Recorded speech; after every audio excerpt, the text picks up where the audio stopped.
I'm sideways, right? Yeah, much better. Today, strengthening specifically by progressive loading of your main running muscles. Why? To make you a stronger and better runner, especially for you trail runners, and to prevent muscle loss. Because long distance running will likely make you lose muscle mass as you become more efficient by definition. I mean, more efficient means less effort. The key to muscle growth is constant resistance training, which also offers benefits in terms of joints and bone health. So let's not waste time. Glutes, quads, quadriceps, hamstrings, pelvic core, foot core. The foot what now? I said foot core. There's a lot of research on foot strength. Specifically for running, scientists gave a group of runners some exercises to do for the foot, and 12 months later compared the rate of injuries with a group of runners who did not do exercises for the foot. I'll let you guess who got injured more. It says here that those who trained their foot core were 2.41 times less likely to get injured. 2.42. Yeah, train the foot and you're more than 2 times less likely to get a running injury. Salut, c'est Stéphane from Safe Motions. I've already given you a 6 weeks long program, 24 sessions in my previous video about progressive overloading or hypertrophy specific training. If you want more details, go check that one first. Come back here, but I'll sum it up anyway right now. In a nutshell, every time you exercise, you need to increase the resistance that you give to your muscles. In exchange for that, when it gets really difficult, you simply reduce the number of repetitions that you do. So for example, in the first week and the second week, you're going to do 15 repetitions in 3 sets. Every time you work out, you reasonably increase the resistance on the muscles you're working. At the end of those first 2 weeks, your last workout should be really difficult.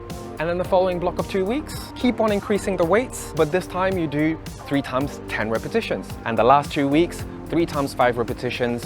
Choose the weights so that the last workout at the end of each 2 weeks block is super hard. It's a super simplified version, but at least it'll get you started. I'll show you in this video how you can refine and add complexity to this program so that you'll be able to be more creative with your exercises while still being effective. So here's some great exercises specifically for runners that studies have picked up as the most effective, starting with the glutes.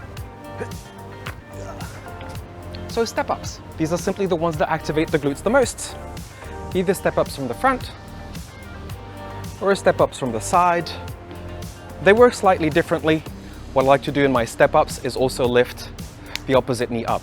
Now these are so easy to progressively load. All you need to do is put a backpack there, and you do your step-ups. Now you can put your foot on the floor if you feel like it's tiring. And remember, mind to muscle connection is super important. So don't forget you're working on your glutes, focus on them, squeeze them if you need to. Hip flexors. Super simple, all you need to do is lift one knee up higher than the hip. The way to increase this is to add weight on your foot. There, and up. Whoop. Of course, there might be some better ways to do that, like ankle weights, but I don't have any. I just use my backpack. Good enough. Hamstrings. For the hamstrings, I really recommend this exercise. It's fantastic. Nordic curls. Now you really want to have a cushion under your knees. I didn't bring one because I'm a You can do that with a partner holding your feet down or with something else that holds your feet down. This is gonna hurt the knees. Is this safe? I guess we'll see. You want to imagine a hinge at your knees and you want to lean forward, having your hands to slow down the fall and pick yourself up. So going down is what we call an eccentric contraction of the muscle, when the muscle is contracting and lengthening at the same time. Down and up.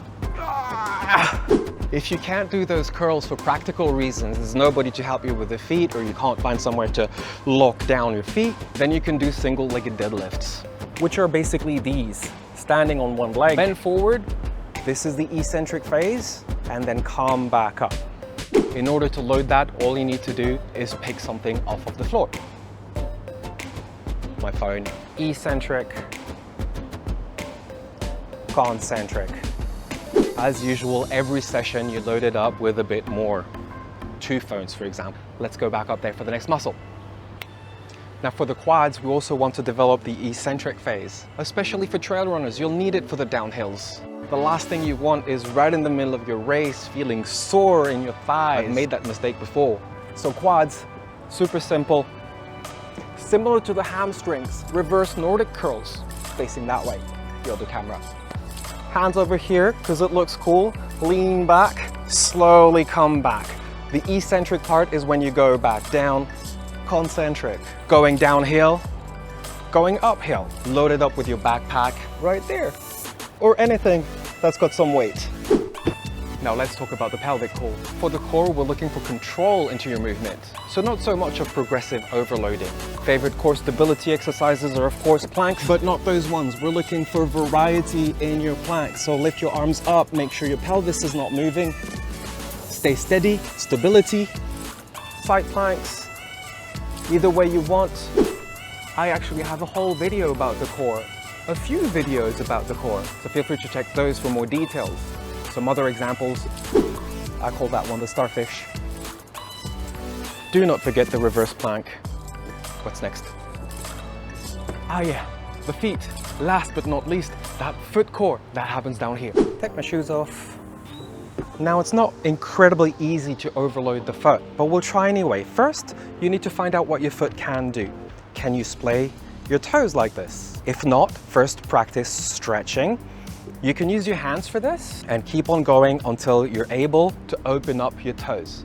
Are you able to flex your toes in this position? Or even more difficult, up this way? You might not see it well, but what I'm doing basically is not flexing my toes in this direction, but more like here. Maybe if I put my foot there. This will enable you to do things like picking up a pencil off of the floor. Whoop, no, but my socks are really slippery. Do that barefoot. Another thing that's super important for your foot to be able to do is shortening that foot. So basically creating or accentuating the plantar arch. Once it's shortened, your toes should be free. You're squeezing the muscles underneath your foot to make your foot shorter. That's contracting all the muscles underneath the plantar surface of your foot. All you need to do now is work on putting pressure over on the outside of the foot. So my foot wants to do that, but I'm resisting. And then on the inside of the foot. If you want to load this, you could, for example, use the other foot. My foot wants to do that. I'm using my other foot, putting pressure on and not allowing my foot to turn. Or for the other one, might need to do some dance moves or acrobatics. There we go. Again, I do have a whole video about the foot core. Wait, I'm sideways, right? Yeah, much better. I was saying, I've got a full video on the foot core. There's towel grabs, way to increase the load. Go check that out. Don't forget to like this video if you liked it. And of course, I also have some stuff about core stability. I'll see you there. À bientôt. For honor. There. If it's barefoot, I can do it.